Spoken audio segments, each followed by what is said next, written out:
Sure. Anoop, how are you feeling at this point in time? I ask you in the context of what's going on right now.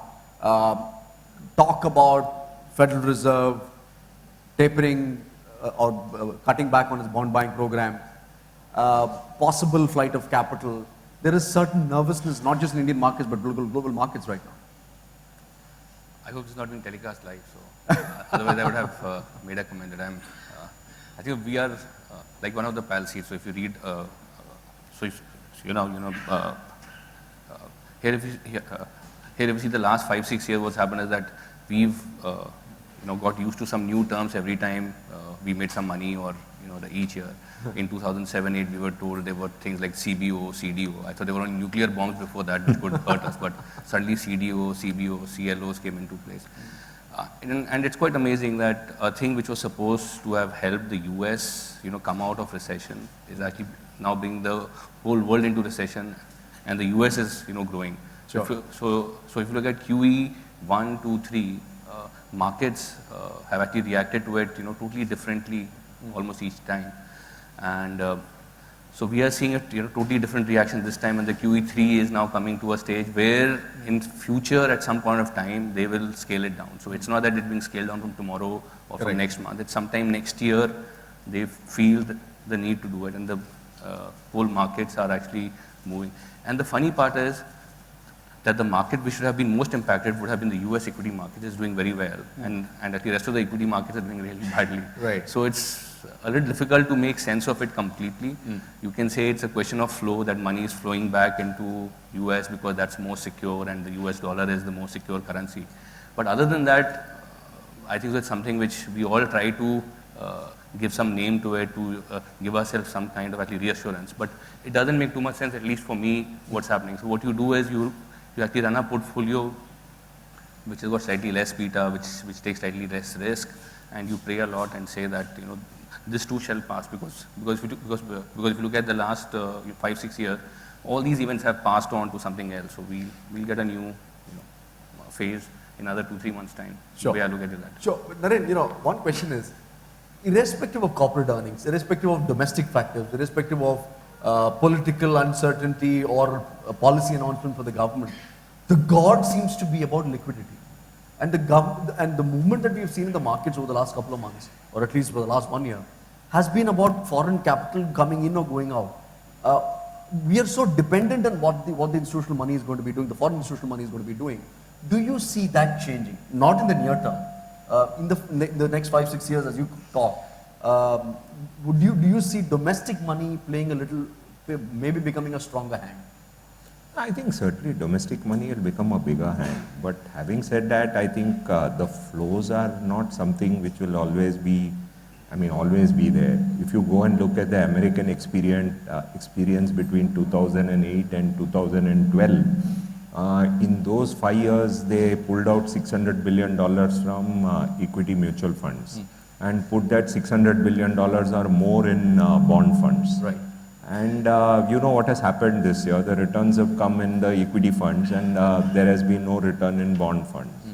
So I think essentially the problem that exists across the world, which I have now believe, because apparently Japanese pension funds had the lowest allocation to equity about a year back. And if you go back to American pension funds, they had the lowest allocation to equity in the last 20 years. The same thing is true for European pension funds. And their pension funds are really big. And they actually are supposed to invest for 20 and 30 years. Which sometimes we don't get the privilege to invest for long term. So I think basically what happens across the world is there is greed. So if there's an asset class which has given very good returns in the past, you invest in that asset class. If there's an asset class which has given no returns in the past in the last 5 years, you take out money from that asset class. So while the whole industry keeps on talking about asset allocation, they are just not able to implement it. They implement reverse asset allocation. So if in US for 5 years, people kept on taking money from equity and putting it in bond funds, that is reverse asset allocation. Right. And that reverse asset allocation is what he said, one of the persons said, behavioral model, they end up underperforming the funds because they invest at the wrong time. Right. Now the whole industry keep talking asset allocation. But my experience of 9 years of fund management has been that we have not been able to get people to practice asset allocation. So people will keep saying, I am practicing asset allocation, but it never happens. If you see the last 1 year, like for example, today I'm always asked, why don't we make a big lump sum investment in FMCG fund? Obviously, our FMCG fund has done best on 1 year, 3 year, 5 year, 10 year today. But the fact is that that is why is the situation? Because each of these returns are more than 20% per annum now. So people don't recognize maybe an asset class which is done badly is better equipped for the next 5 years, rather than the bad asset class, rather than the good asset class. But while we continuously over a period of time try to tell people do asset allocation, the industry, the investors across the world don't do it. And then they get unhappy with the financial assets. Sure. Let me shift focus the discussion now to to valuations. Anoop, irrespective of what's all these global factors that we spoke about, what's going on with the CAD or the currency, how are valuations looking to you? How are valuations of stocks looking to you right now? So that's the part of equation which we generally tend to use to convince most of our customers, investors, is that valuations today are cheap. Unfortunately, we also have another part of valuation, which is the earnings growth. So whenever we speak about valuation, we should not use what was done by the case of if you go back to the story of Mahabharata, where he said the name of one person who and said that he died, and it was actually the elephant who died. So the case is that if you look at valuations, it has to be looked at the context of growth. So if you look at our valuations on a 10-year average, on a 15-year average, and on a 20-year average, we are actually lower than that. So that's a great selling point for us to tell. But what we don't tell investors is that our earnings growth is also lower than the 10-year, 15-year, 20-year average today for the next 3 years. Sure. So I would say that this is a thing that we have to say both sides of the equation, not just one side to convince again and more on the con part of it. Because if you do that, then the person who actually buys the argument will then go and wince about it after some time, that that I bought something which was cheap and it become cheaper after that. So if you look at the next 2 or 3 years, we think that earnings growth is there at a rate which has been lower than the last 15-year average, and therefore the valuation also have to be lower than the last 15-year average. And you're saying it's likely to head even lower? I don't know about that, but I'm just saying that if you make a statement that valuations are cheap today, it's in the context of our earnings being. Sure. I take your point. Naren, would you feel the same about earnings growth? Would you feel that look, things are looking cheap, but you never know what's going to happen to earnings? Actually, $63 billion have come from FIIs in equity from January 2010. Correct. They have gone to a set of some 20 stocks. So those 20 stocks valuation is a certain level. Out of that $63 billion, I think roughly 80 to 90% have gone into 20 stocks. And if you exclude those 20 stocks where 90% of FII investment has gone, the rest of the market is cheap. And now the question is that these 20 stocks are easily India's best companies. Right. There is no doubt. But those valuations are not cheap. Correct. The rest of the market is cheap, but the rest of the market are not the highest quality companies. So, the day you have a situation where you're able to push forward growth, the second basket, that is the cheap basket, can double from here. The costlier basket cannot double because they are already trading at valuations which are possibly the highest valuations in the world among most of these sectors. So there's no scope for revaluation in that 20 stocks. If you see over a period of time, because FIs kept on investing into those same 20 stocks, if you didn't have those 20 stocks, you got yourself into trouble. Sure. As fund managers. So every day there is pressure to invest in that 20 stocks regardless of P. So would you say half your job is really about looking at the 20 stocks and looking at where the capital flows are coming in, irrespective of performance of those companies? I think 95% of the job is to ignore the greed of those 20 stocks and stay in the fearful stocks.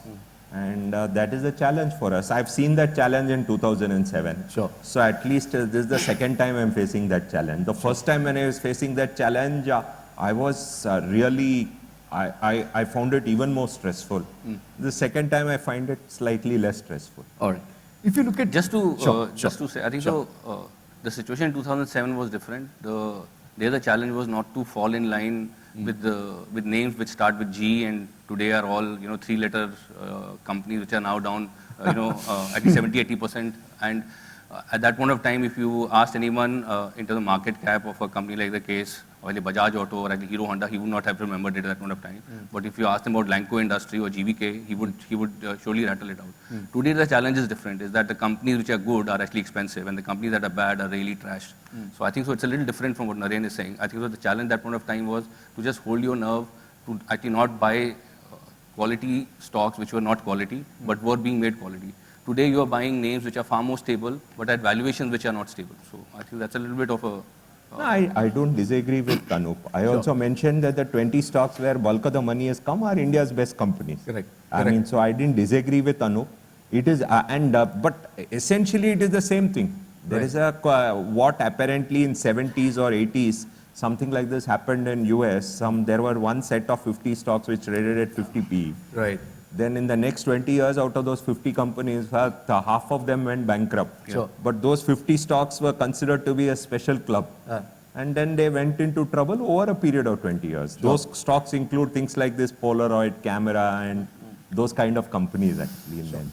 I want to shift this conversation now to, in the last 6-8 months, the kind of growth that the mutual fund industry has seen has been about fixed income lately. A lot of money has gone towards gold or fixed income and so on. What can guys like you do to get the investor back into equities? No, I don't think, I am of the opinion that the fact that investors have invested in fixed income is very, very healthy. It is only that post-May, the fixed income investors thought that you can get 15 to 18% per annum in fixed income. That the last week, 1 week is a reality check for them. Sure. So that is the only problem. So if you're asking me, as a mutual fund industry, am I happy that fixed income money has come? I think certainly. Right. See, if I look at, and this is something I find people are not able to understand, that in 2007, if anyone now, if any IFA went to a customer and said, give me your money, logically it should have been 20% of his net worth or 10% of his net worth. Because what are the product class we were selling? We were selling basically infrastructure funds. So the quantum of money you could have collected at that point of time was 10% of his net worth. Sure. Today, the products that you are offering to them include liquid, include debt funds, include equity funds, include international funds, include gold funds. So the quantum of money that you can actually collect from that investor today should be 80% of his net worth. Right. But the problem is that, we are still living in the 2007 era and saying, okay, I should collect money from mutual fund, for mutual fund. That person is happy, I got 2 lakhs. But today that 2 lakhs, you shouldn't be happy because in 2007, it was just equities. Right. Today, you're investing in a wide variety of products. Half of them are very low risk products. And therefore, the quantum of money you should be collecting is very high. I think it's extremely good for the industry that money is being collected in fixed income. But when duration funds actually don't give as good returns, how the IFA and the mutual fund community is going to communicate to that investor and actually ensure that we actually double up, because if yields do go up, the opportunity is even more than if yields fell like in May. That challenge is there for us in the next one. Sure. If you look at the markets today, Anoop, and for people here who advise end customers, which part of the markets look more attractive to you? Or would you say that, I'd place my bets from a medium to long term standpoint? I think we have to define medium to long term. I think in India's context, medium to long term is actually more than 12 months.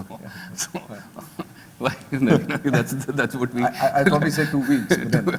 No, I think, if you are an equity investor in today's time, I think so the template one should have is the period of 97 to 2002. And I have a black tongue and I believe we're going to see something like that.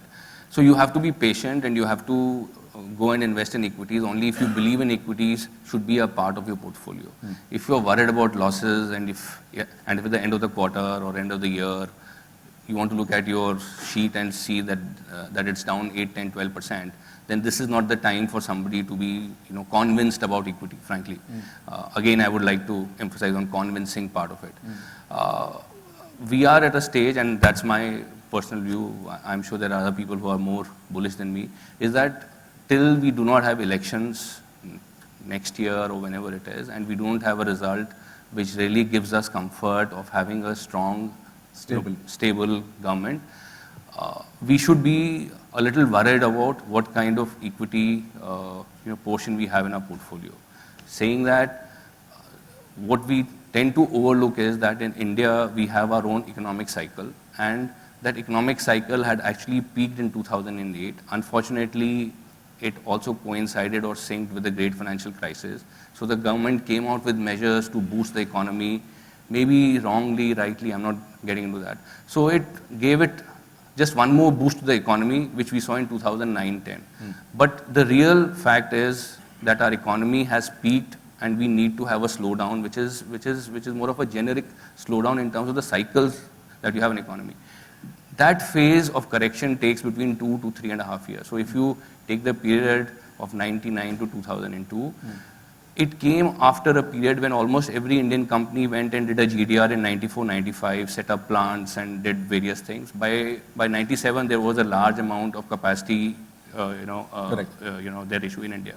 So by 99, most of the companies were going to banks and getting, defaulted or they were getting into NPAs. And from 2000 onwards, they started selling off their businesses to survive or to take decisions to make them more leaner.